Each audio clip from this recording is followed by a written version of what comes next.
જય શ્રી કૃષ્ણ, જય દ્વારકાધીશ મિત્રો. આજે આપણે અધ્યાય 12નો 17મો શ્લોક સમજીશું. યો ન હસ્યતિ ન દ્વેષ્ટિ ન શોચતી ન કાંક્ષતી શુભાશુભ પરિત્યાગી ભક્તિ માન્ય શમે પ્રિય.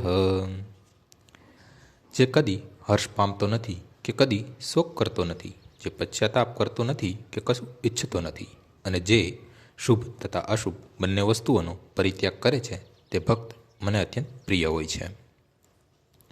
શુદ્ધ ભક્ત દુનિયાવી લાભોથી હર્ષ પામતો નથી કે નુકસાન થવાથી દુઃખી થતો નથી.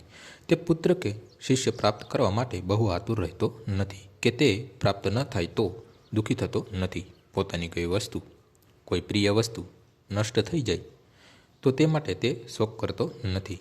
તે જ પ્રમાણે ઈચ્છિત વસ્તુ નહીં મળવાથી તે દુઃખી થતો નથી.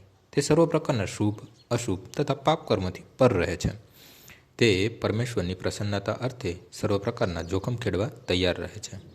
ભગવાનની સેવા કરવામાં તેને કોઈ પણ પ્રકારનો અવરોધ અટકાવી શકતો નથી. આવો ભક્ત કૃષ્ણને બહુ વહાલો હોય છે.